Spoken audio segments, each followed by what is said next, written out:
औरंगाबाद जिले की धरती पर सामंती हुकूमत कायम है। औरंगाबाद की धरती पर अपराधियों की हुकूमत कायम है। यहाँ के जनप्रतिनिधि और अपराधियों का गठजोड़ चल रहा है। साथियों, ये क्षेत्र औरंगाबाद लोकसभा में नहीं, काराकाट लोकसभा में आता है, लेकिन जिला औरंगाबाद है, ये मुझे मालूम है। आज सबसे बड़ी विडंबना ये है कि आज अगर हम लोग खामोश रहे तो पंक्ति मुझे भली भांति स्मरण आ रहा है कि आज अगर खामोश रहे तो कल अंधेरा छाएगा। आज अगर खामोश रहे तो कल अंधेरा छाएगा। हर बस्ती में आग लगेगी, बच्चा बच्चा जल जाएगा, बच्चा बच्चा जल जाएगा। इतना अपराधियों का खौफ है औरंगाबाद जिले में। दिन दहाड़े गरीब के बेटा सुजीत कुशवाहा की हत्या कर दी जाती है। प्रशासन और अपराधियों का गठजोड़ जग जाहिर हो चुका। प्रशासन मौन निंद्रा में है, कुंभकर्ण की निंद्रा में प्रशासन सोई हुई है। कोई अपराधी आज तक गिरफ्तार नहीं हुआ। प्रशासन मौन है। हम लोग प्रशासन के नींद को हराम करने के लिए गांव-गांव में जाकर के संकल्प सभा के माध्यम से, संकल्प यात्रा के माध्यम से नौजवानों के अंदर एक प्रेरणा भरने का काम कर रहे हैं कि जब तक सुजीत मेहता के हत्यारे को फांसी के तख्ते तक न पहुंचा देंगे तब तक हम लोग बैठने वाले नहीं हैं, तब तक हम लोग चुप रहने वाले नहीं हैं। साथियों,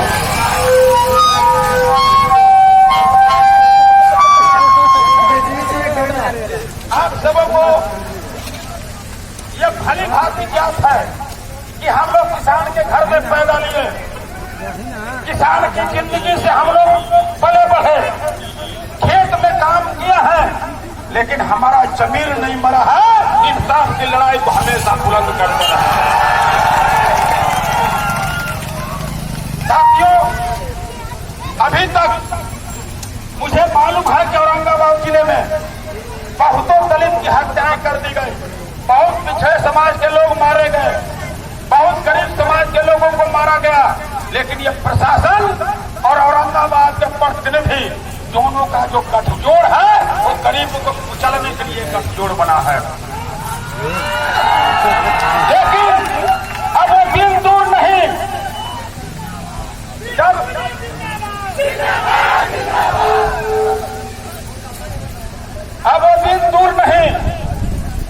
जब औरंगाबाद जिले की जनता जाग चुकी है।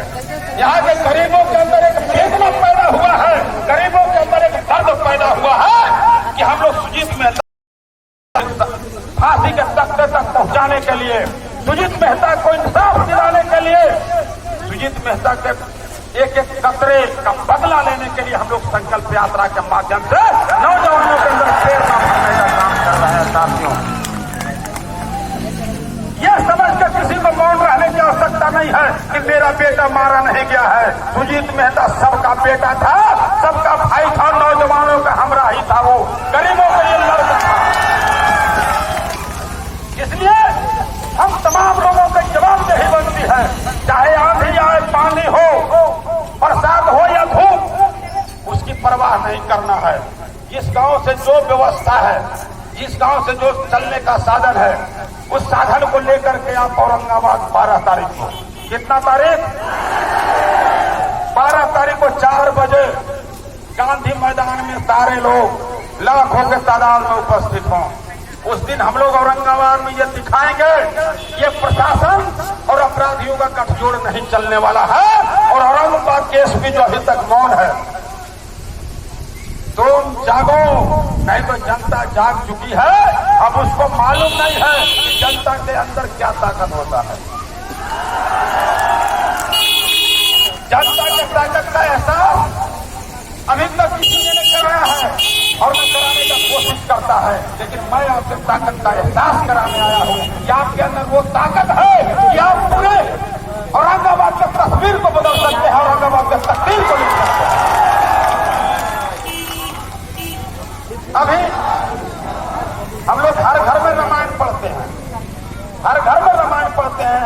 की बातों को हम समझते हैं, लेकिन आपको वो घटना मैं स्मरण कराना चाहूंगा कि जब माता सीता का अपहरण हुआ था, माता सीता को लंका नरेश ले गया था, अपहरण करके सीता को पता लगाने की बारी जब आई तो भगवान राम के अंदर वो ताकत बेचारे को नहीं था।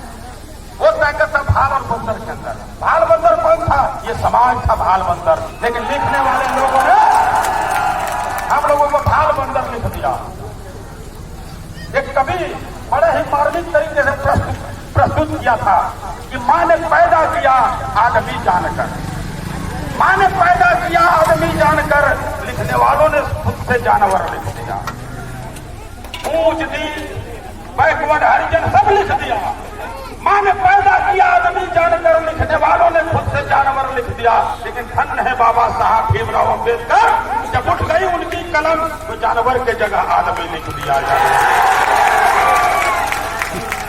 संविधान में अधिकार प्राप्त है, संविधान में बाबा साहब ने अधिकार दिया है कि मुझे जीने के अधिकार है, विचार अभिव्यक्ति की स्वतंत्रता है, संवैधानिक अधिकार, जिसको फंडामेंटल राइट बोलते हैं, वो संवैधानिक अधिकार मुझे प्राप्त है कि अपने जिंदगी को जीने का अधिकार है। लेकिन ये लोग गुंडे लोग जिंदगी को फिर दफन करने का काम कर रहे हैं। साथियों, मैं जो रामायण का प्रसंग आपको प्रस्तुत कर रहा था तो हुआ कि भाई माता सीता को पता कौन लगाएगा? तो बूढ़े जामवंत जी बोले मेरे अंदर ताकत है, मैं माता सीता को पता लगाने के लंका जा सकता हूं समुद्र लांघ कर, लेकिन मैं बुजुर्ग हूं, वापस नहीं आ सकता। तो बोले वो ताकत है किसके अंदर? बोले कि महाबली हनुमान के अंदर वो ताकत है। वो लंका में जाएगा भी, लंका को जलाएगा भी और वापस भी आएगा। और वो महाबली हनुमान आप सब लोग हैं, आपके अंदर वो ताकत है कि रावण के लंका को जलाना है। ये रावण जो बैठा हुआ है वो ताकत है आपके अंदर।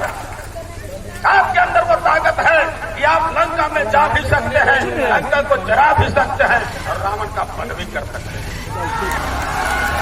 साथियों,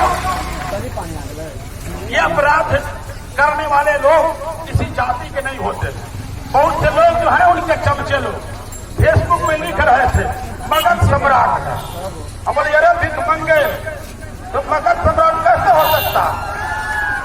मगध सम्राट एक ही था जिसका नाम था जरासंध, और जरासंध बैकवर्ड समाज में पैदा लिया था। ये कायर नहीं था इसके तरह जरासंध। जरासंध मलयुद्ध करता था, उसी को मगध नरेश कहा जाता है। कहा जाता है कि नहीं भाई? मगधेश अगर किसी को कहा जाता है तो वो है जरासंध। अरे तुम जरासंध नहीं हो सकते, तुम्हारे अंदर मलयुद्ध करने की क्षमता नहीं है। तुम पीछे से पीठ के पीछे वार कर सकता है, सीने पर वार नहीं कर सकता। ये तुम मर्द का बच्चा नहीं है, तुम सीने पर वार करके देखो। शिवपूजन मेहता गांव-गांव में चैलेंज कर रहा है कि तुम्हारे अंदर अगर ताकत है, दुनिया का कोई ऐसा गोली नहीं बना जो शिवपूजन मेहता का सीने को छेद सके। नहीं बना है दुनिया में जो शिवपूजन मेहता का सीने को छेद सके। मैं चैलेंज करता हूं।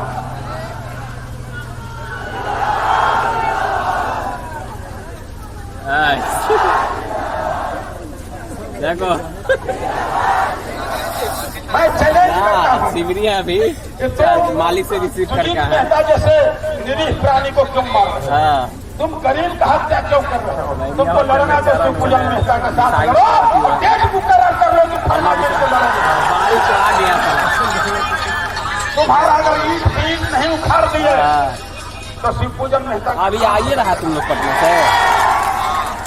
गांव-गांव में जाकर के हम लोगों ने गांव के लोगों को जगाया। आज उसका बेटा मारा गया है, कलाम का बेटा भी मारा जा सकता है, परसों उनका बेटा मारा जाएगा। साथ की लड़ाई अगर हम लोग नहीं लड़े, अपराधियों का मनोबल अगर नहीं दबाएंगे तो आने